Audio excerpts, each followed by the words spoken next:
So kuongea mambo na dini vile mnaenda wenyewe, si huwa tunasikia Waislamu shughuli zenu wazuri, lakini jishughulishe pia na sisi, alafu hao wengine wajaenda. Unajua watu wajaenda kanisa wote, kuna wengine anachapa kazi kuanzia Monday mpaka Monday ile nyingine, kwa sababu hakuna aliyemshawishi kuingia pale.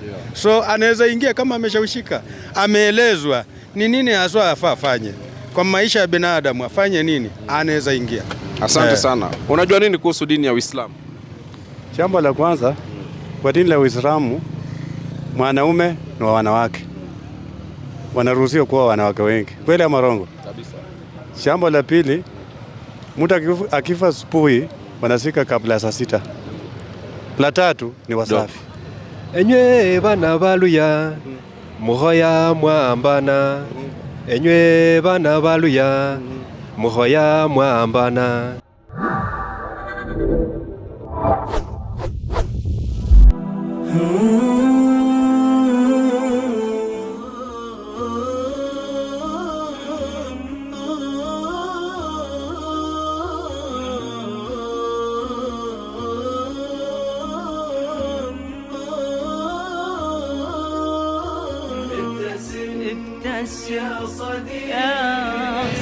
Bismillahirrahmanirrahim. Alhamdulillah wassalatu wassalamu ala rasulillah. Assalamu alaikum wa rahmatullahi wa barakatuh. Ndugu wapendwa watazamaji popote pale mlipo, karibuni katika channel yenu mwipendayo ya Straight Path Dawa, na ni katika kipindi cha Dawa Mashinani. Mimi ni ndugu yenu Ramadhan Kuria bin Kaguo. Siku ya leo tumetembelea sehemu inayojulikana kama ni Kabras, Malava Kabras. Kuna sehemu inaitwa Kabras bila kuweka neno lingine. Tukisema Kabras Sugar ni hapa area hii. Kwa hivyo hapa sugar ama sukari ni kwa wingi. Na hapa nipo na wenyeji wa hapa ambao wanafanya biashara tofauti tofauti.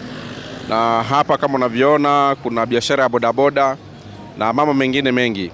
Na sio vibaya kwanza tujuane. Mimi najulikana kama Ramadhan. Na ni Muislamu, kama mnavyoona ishara ya kanzu na kofia, mnajua yule ni Muislamu. Hata kama wengine wanavaa, lakini hii ndio identity yetu kwa muonekano. Na leo tungependa kujua vipi biashara inawapeleka vipi. Naona mafuta yamepanda bei kweli kweli. Na kuna mzee wetu hapa naona anatumia umeme. Unaona? Sasa kabla tuongee mambo mengine, kwa nini mimi ni Muislamu, kwa nini wewe uko hivi, unaamini nini? Unaweza kuniambia jina lako na dini yako, alafu uniambie unafanya kazi gani? Mimi naitwa Franklin Oni, mimi ni mfanyabiashara wa bodaboda. Mimi ni mkazi wa hapa hivi. Vipi biashara ya bodaboda inapelekaje, pamoja na tukiangalia biashara mafuta, bei ya mafuta imepanda sana, maandamano kila sehemu. Vipi nyinyi mmeichukuliaje? Imechukuliwa kama jambo kawaida, kwa sababu hatuna venye tunaweza fanya. Hali imekuwa ngumu kila wakati tunakitembea. Mafuta imekuwa bei imepanda. Hata ukipata customer kushukisana bei imekuwa ngumu. Wanalipa ama hawataki kulipa? Kulipa imekuwa ngumu, wengine wanachukua njia ya shortcut na mguu. Na hiyo tu pole pole. Tukisikizana tunapata kiasi kidogo. Mambo ni mawili, ima yule customer ongeze bei ama wewe mwenyewe upunguze kwenye faida yako, sasa ule kidogo, au sio? Ndio.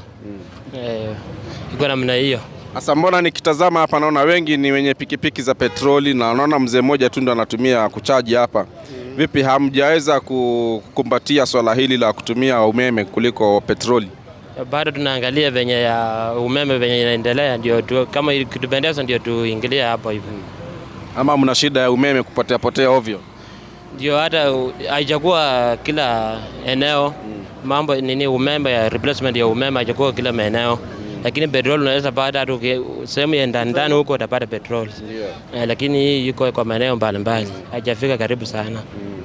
Sawa, naona hilo nishaelewa. Sasa labda sasa tuulizane kuhusiana na mambo mengine ya imani. Sababu nimekuwa nikitembea hapa, lakini sijaona msikiti, lakini naona makanisa mengi.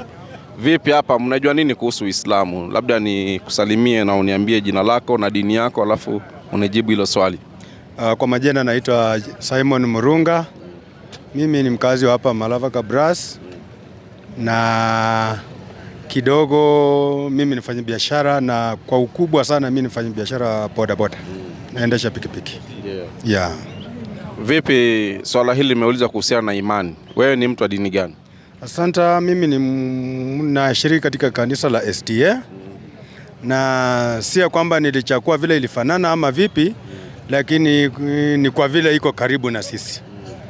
Na ukiangalia mambo na msikiti kidogo iko hapa, lakini umbali pia inatufanya pia tunachoka nayo bila, yani kusafiri kutoka huko mpaka utumie sendi, siwezi kukuja bure, ni ka distance kidogo, ndio labda huenda kanafanya ugumu kwa labda mshiriki wa kanisa la Kiislamu. Kwa hivyo tuseme kwa mfano lau kama msikiti ungekuwa karibu na nyinyi mungekuwa Waislamu kabisa.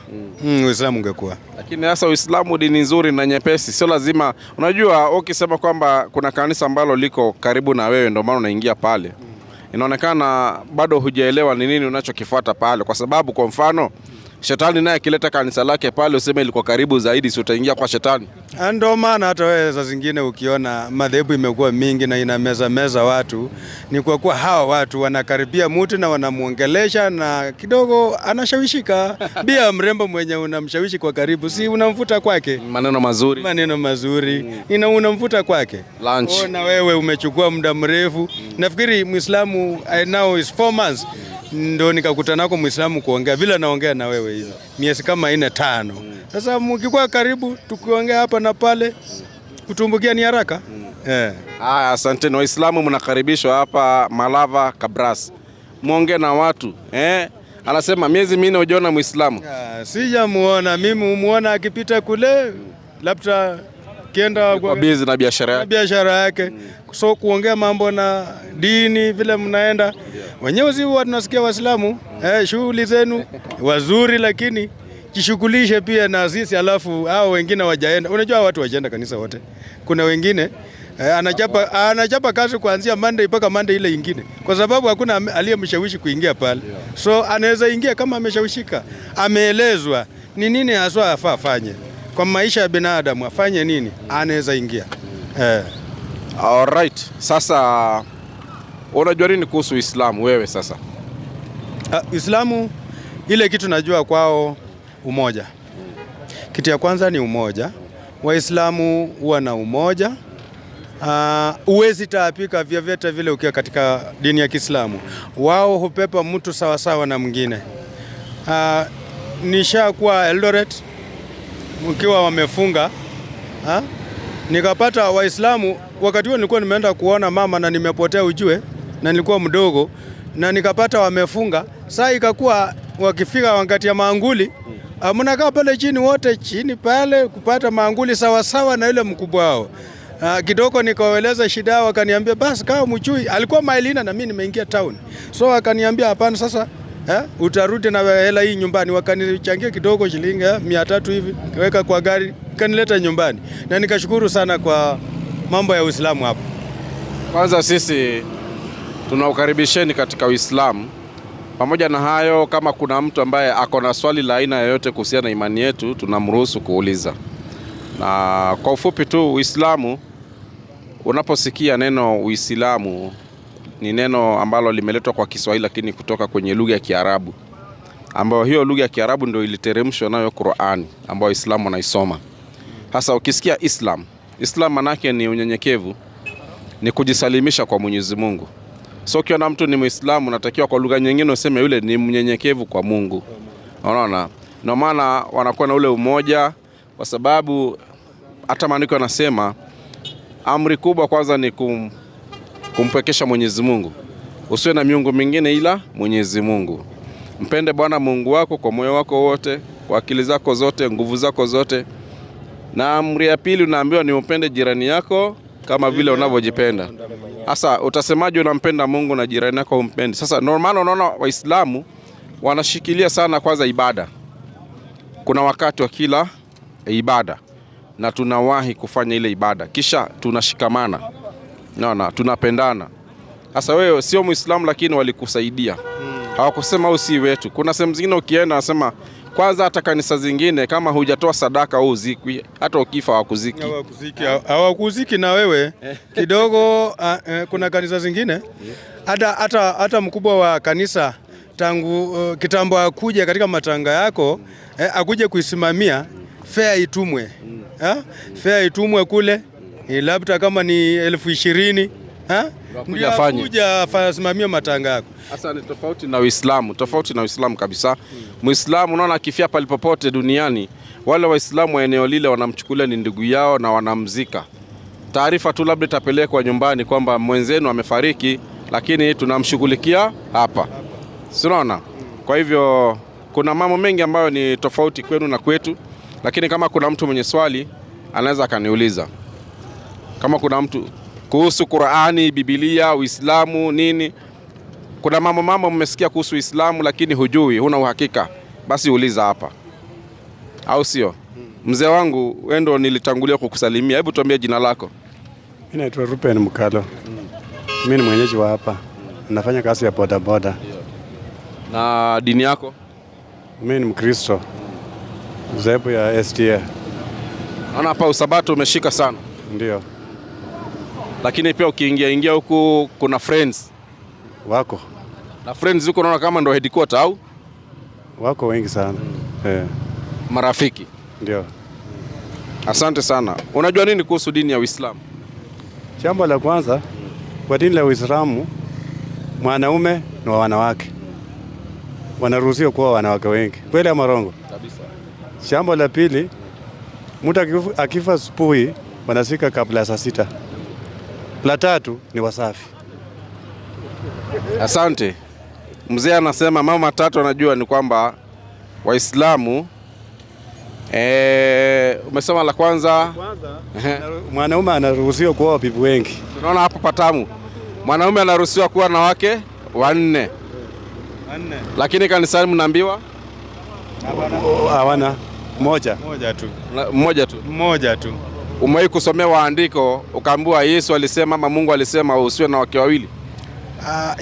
Inakuja tu kuwa masharti ya kanisa. Ni masharti ya kanisa. Sio maandiko. Sio maandiko. Asante sana. Sasa mzee wangu, wewe una wangapi? Mmoja. Si uwe Muislamu, ukiingia katika Uislamu tukuongeza 3. Hata njoma na maji moto.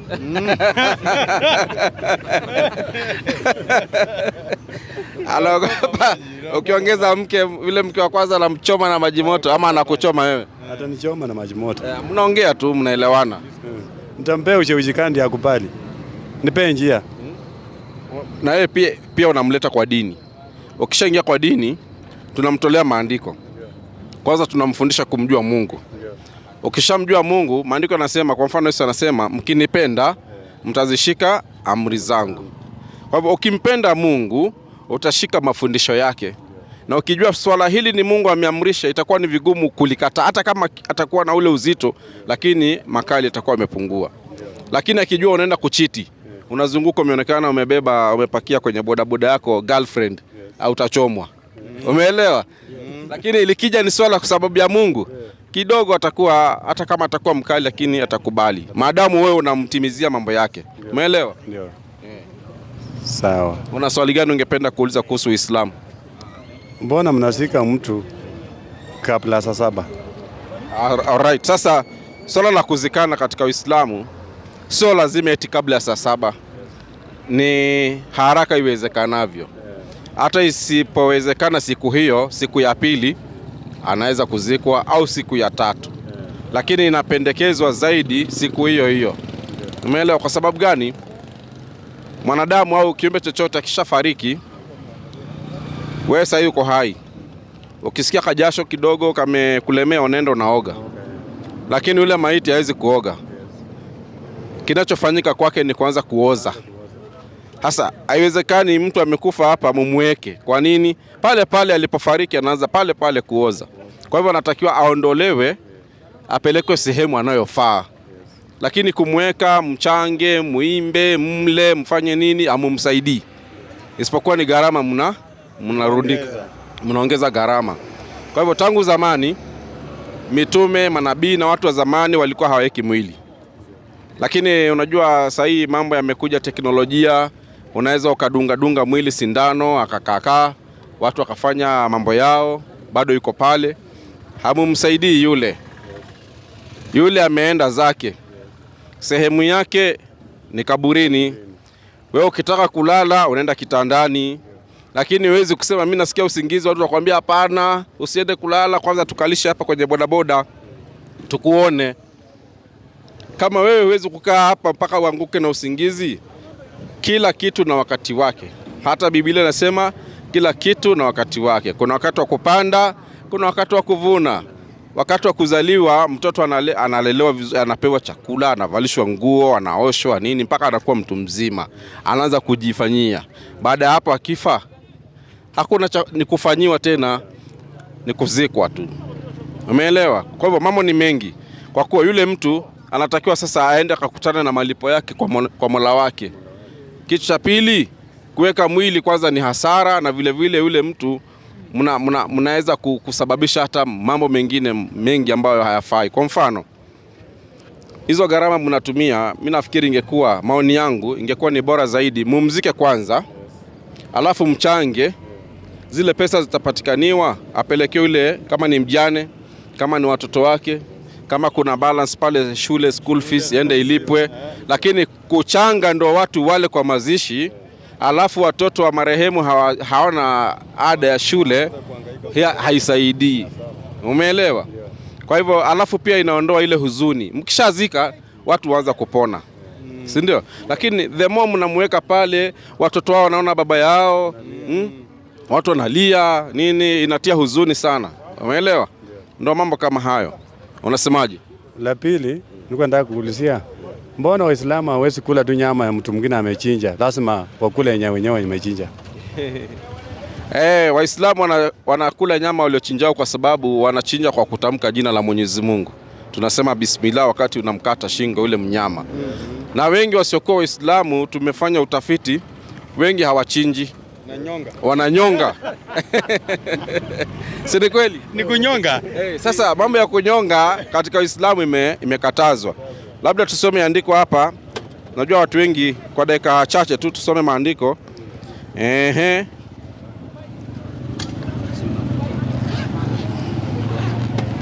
Mambo ya kunyonga haifai. Na nani atanisaidia kusoma? Ni dakika 2 tu kabla mvua inyeshe. Ngoja mimi nitawasomea. Mvua iko karibu kuja. Yaani kwa ufupi inatakiwa, imeharamishwa mpaka kula nguruwe, kula mnyama ambaye amekufa kivyake, bila kuchinjwa. Lazima damu imwagike. Mambo ya kunyonga, au umekuta ng'ombe ameugua kidogo, ameanguka, mnakimbilia kukatakata na kuuza, kutoa ngozi, haifai. Sasa Qur'ani sura ya 5. Umeikuwa na Qur'ani? Hapana. Sikilizeni niwasomee. Inasema mumeharamishiwa nyamafu na damu. Historia ya kunywa damu katika Uislamu ni haramu. Kuna sehemu ukienda wapi huku mitaani wanauza kitu kinaitwa botura. Botura wanachanganya damu, nyama, kila kitu, takataka. Inazunguka kama mkono hii. Hasa ile ni haramu, haifai. Unasikia? Na nguruwe na kinyama kilichochinjwa si kwa ajili ya Mwenyezi Mungu. Kuna watu wanachinja kwa sababu ya babu zao, sijui babu anatembea usiku, sijui kuna mizimu na nini, wanaenda kuchinja. Wameenda kwa eti hapo kitu anaanza kuleta shida. Yaani akiwa hai hana uwezo wa kujitetea, eti akifa anakuja kuleta. Sasa hayo ni mapepo. Hufai kuchinja kwa ajili ya mapepo. Muislamu ameambiwa hapa katika Qur'ani achinje kwa ajili ya Mwenyezi Mungu. Lakini kinyama ambacho kimechinjwa kwa ajili ya mizimu, sijui mababu, mapepo na nini, Muislamu hafai kula. Lazima ichinjwe vizuri. Tena hata ukichinja na uchinje kwa ajili ya Mwenyezi Mungu na uchinje kwa ajili la Mwenyezi Mungu, Waislamu watakula, haina shida. Si ndio? Kwa sababu Mungu ni wetu sote. Lakini ukichinja kwa jina lingine kama vile siri, hiyo hatutaki. Umeelewa? Sawa. Na ndio maana Mwenyezi Mungu anauliza katika sura ya 6. 6. Pia unaweza andaa swali lingine, swali lolote. Naam. Mtume Muhammad alizaliwa wapi? Amezaliwa sehemu inaitwa Maka. Na Uislamu ni nini? Uislamu ni unyenyekevu. Ni dini ambayo Mwenyezi Mungu ametuwekea unyenyekevu. Kutii amri za Mwenyezi Mungu na kujiepusha na makatazo ya Mwenyezi Mungu. Muislamu anaruhusiwa kuwa na bibi wangapi? Unaruhusiwa mpaka 4 kama una uwezo. Kama huna uwezo kaa na moja kama taa ya pikipiki. Lakini siku hizi naona mmeongeza mataa. Unakaa na moja kama ulimi. Asante swali. Asante. Haya, mpendwa mtazamaji, naona manyunyu ndio yameanza. Una swali lingine rafiki yangu, karibu hapa. Waislamu wanafanyanga harusi. Wanafanya harusi Waislamu. Waislamu wanafanya harusi kabisa. Tena harusi na wa kwanza pia anaweza kutafutia wa pili atafute wa tatu atafute wa 4. Sasa bibi ndiye anatafutia bwana. Akipata mke mwenza mzuri, si anaweza akakwambia mume wangu huyu anakufaa ama ananifaa mimi kuwa mke mwenza. Kwetu sisi wa Kristo ni maajabu. Rafiki yangu, amani ya Mungu iwe pamoja nawe. Naam. Asante. Jina lako? Mimi naitwa Douglas Sifuma. Kwenye YouTube channel najiita Sifuma Wetu. Sifuma Wetu? Najiita Sifuma Wetu. Mimi mwenyewe ni msanii. Ndio. Huwa naimba nyimbo za Kiluya. Sana sana za Kibukusu. Kama gani? Nimeimba sana sana, wimbo yangu ya kwanza nimeimba Muhoya Mwambana. Alafu wimbo ya tupe kidogo mistari kidogo. Enywe bana baluya Muhoya Mwambana. Enywe bana baluya Muhoya Mwambana. Muhoya Mwambana. Ewe Eugene wa Malwa Muhoya Mwambana. Ewe Moses Wetangula Muhoya Mwambana. Ndio maana yake nini sasa hiyo? Maana unaweza ukatupeleka kwenye mambo mengine ambayo hatuelewi sisi. Mambo ambayo hamuelewi. Umechomwa. Siku hizi watu wanaogopa. Unajua sasa mimi najifunia lugha yangu kwa sababu ndio lugha ya mama. Na siwezi imba lugha nyingine kwa sababu maybe watu wa nyumbani hawatasikia, hawataelewa lugha nyingine. Kwa sababu hiyo ndio lugha ambayo nikiimba ninajifunia nyumbani. Kwa hivyo pale YouTube unapatikana? YouTube channel inapatikana kama Sifuma Wetu. Na sisi tuko na YouTube yetu inaitwa Straight Path Dawa, sijui kama umeiona. Hiyo nimeiona kwa muda mrefu sana. Na huwa napendelea sana kuifuatilia. Vizuri sana. Umejifunza nini kuhusu Uislamu sofa? Mimi kuhusu Uislamu sijajifunza, lakini huwa nawasikia tu. Na kulingana na mafundisho yao pia sio mabaya. Lakini nilikuwa tuna swali la kuuliza. Uliza. Swali ambalo ningeuliza ni kuhusu Uislamu. Kwa sababu hapa umesema Mungu ni wa sisi wote. Lakini katika Mungu wa sisi wote, mbona tuwe na madini tofauti tofauti? Kwa mfano kama Muislamu, Mkristo, kwa mfano katika Ukristo kuna Catholic, kuna Friends, kuna BPH na mbona kuna SDA, kuna SDA na kadhalika. Kuna AC, kuna hiyo kuna AIC, kuna KAG. Na katika hayo mambo yote Mungu ambaye tunayemwabudu ni mmoja, na mbona tuwe na madhehebu kama hiyo Uislamu, Catholic na SDA kadhalika? Mbona tusiwe na dini moja ambayo inaweza tuunganisha sisi wote kama vile nimeimba wimbo Muhoya Mwambana. Hiyo Muhoya Mwambana inamaanisha inafaa tuungane sisi wote, tukue kitu kimoja. Jinsi ulivyosema Mungu ni wa sisi wote. Sasa Mwenyezi Mungu kwanza, kulingana na vile tunavyosoma katika vitabu, kwanza katika Qur'ani, Mwenyezi Mungu sisi ametuambia, ametuchagulia Uislamu uwe ndio dini yetu. Unajua kusoma Kiswahili? Huwa najua kusoma Kiswahili. Msanii hawezi shindwa kusoma. Nakupa hii tafsiri ya Qur'ani, utusaidie tu kusoma hapa. Wa alaikum salaam wa rahmatullahi wa barakatuh. Alhamdulillah. Wa alaikum salaam. Sasa ngoja tusome kwenye Qur'ani 5:3. Pale tulifikia, tuteremke chini kidogo. Hebu wasomee hapa sasa. Hapa inasema leo tuanzie hapa. Leo waliokufuru wamekata tamaa katika dini zenu, katika dini yenu. Basi msiwaokope, bali niokopeni mimi. Leo nimekukamilishieni dini yenu na kukutimizieni neema yangu, na nimekupendeleeni Uislamu uwe dini yenu, na mwenye kushurutishwa na njaa. Huko achana hiyo sasa, ingine hiyo ni njaa. Inasema nimekupendeleeni Uislamu uwe nini?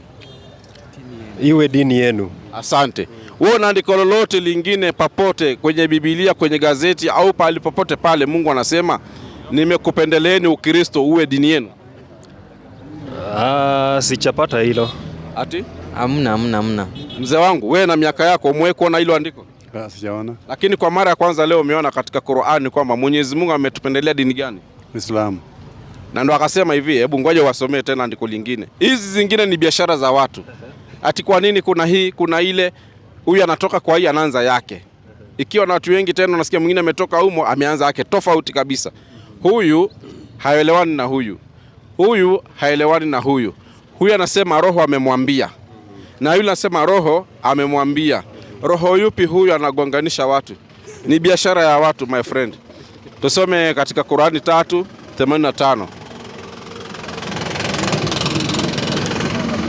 Hiyo sijui kama itafikisha mzigo.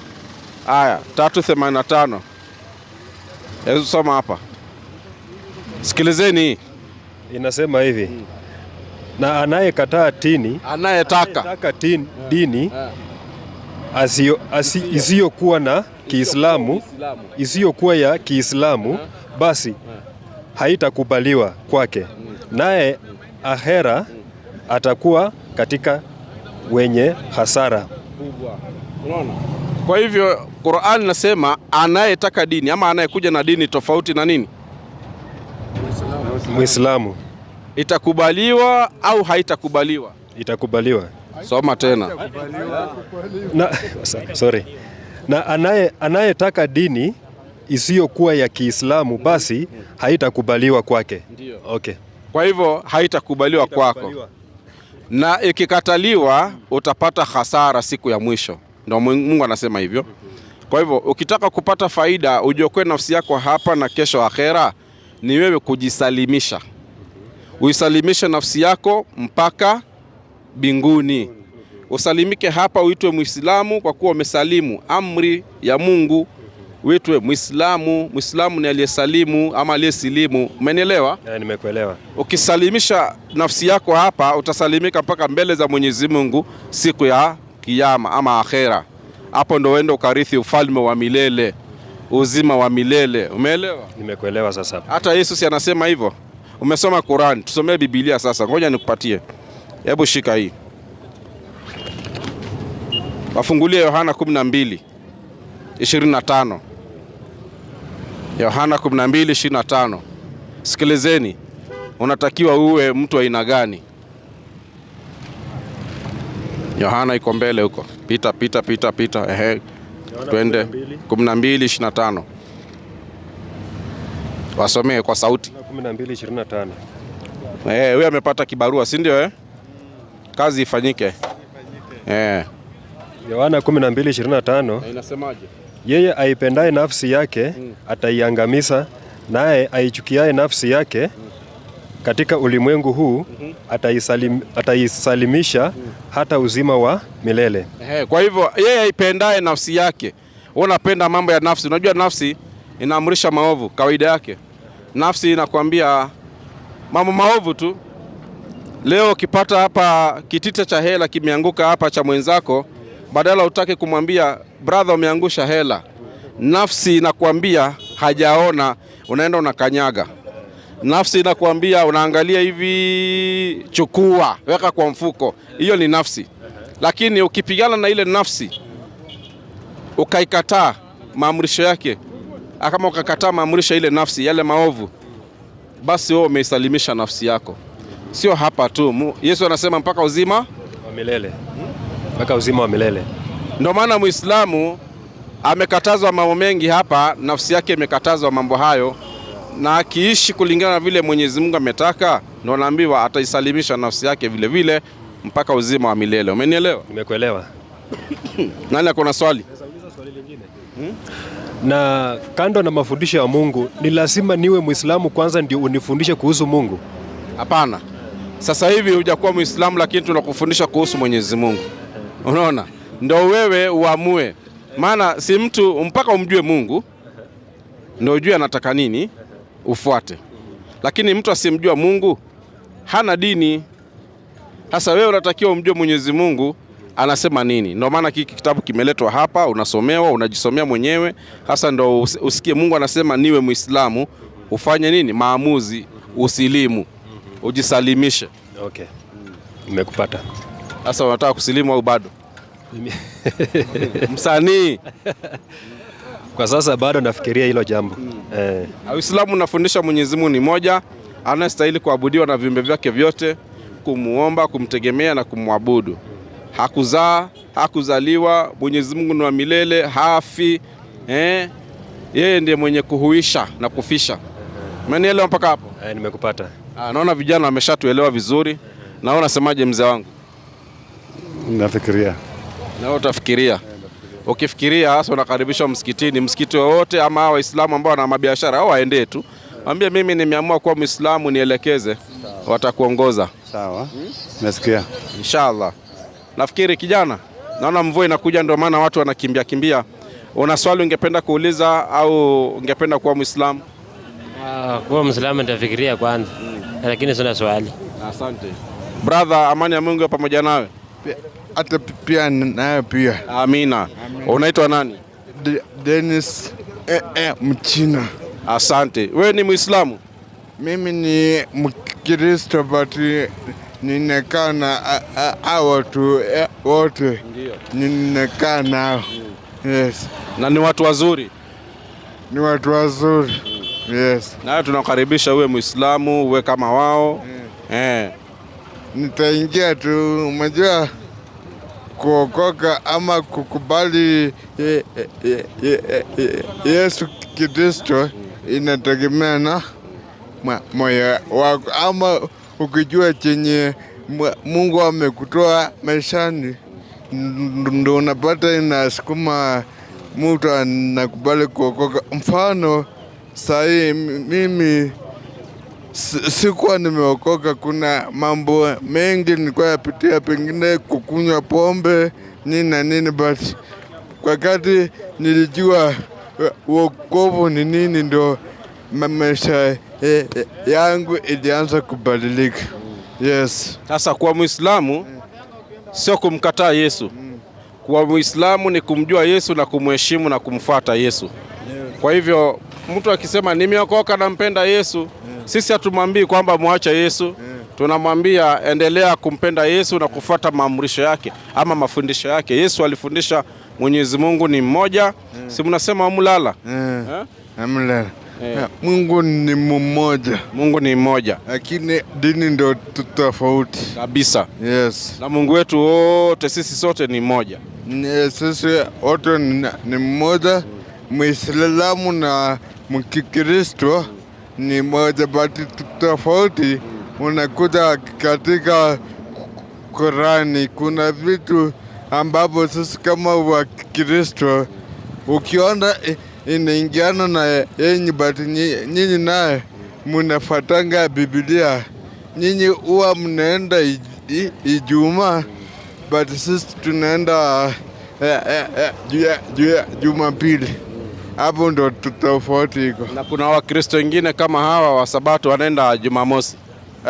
Wanaenda Jumamosi, but mimi kulingana na kukaa kwangu ama vile umejua, pia mimi ni kiongozi chipuka, ninakaa na Waislamu. Ile kitu yenye ilinifurahisha na Waislamu, huwa wanapenda kujali watu wenye hawajui wezi kwa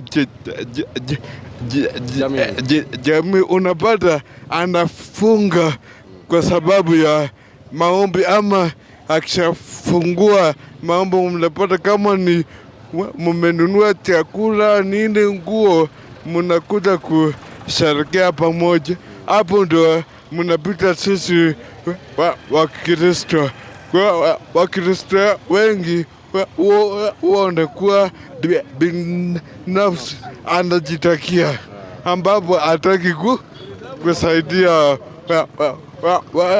watu wengi. Hapo ndo nasemanga Muislamu akona roho ya utu kwa mtu mwingine, but mimi kama Mkristo nikiona huyu anaumia nitakuwa mgumu kumsaidia.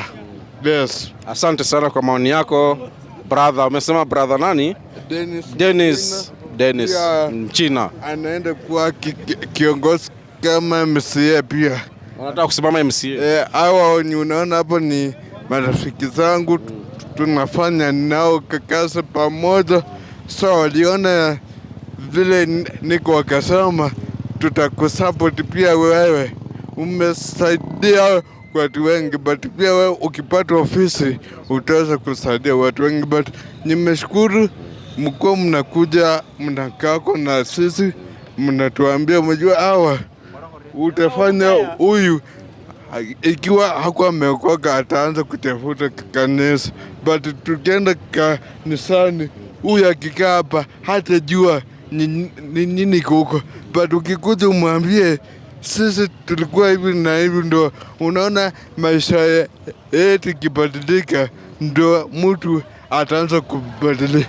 Yes. Asante sana brother Dennis, na mumsupport, si ndio?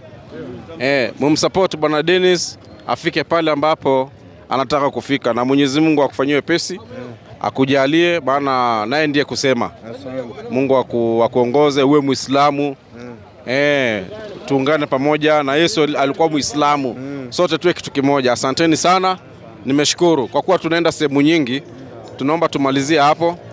Mwenyezi Mungu akijalia siku nyingine tutakutana tena, inshallah. Mpendwa mtazamaji, kilikuwa ni kipindi kifupi kwa sababu tuko na sehemu nyingi za kuingia hapa na pale kwenye dawa mashinani. Chako ni kuendelea kutombea dua kwa Mwenyezi Mungu, na kama pia umejaliwa unaweza kusapoti kazi, basi usisahau kusupport kazi ya dawa. Nambari za simu ziko hapo, tupigie kama kuna maswali, maoni, mapendekezo au kuna chochote ambacho unataka kutuma kwa ajili ya kuendeleza gurudumu la dawa tu, inshallah. Usisahau kusubscribe, kucomment, kulike na kushare. Wabillahi tawfik, wassalamu alaikum wa rahmatullahi wa barakatuh. Tukutane katika kipindi kingine inshallah.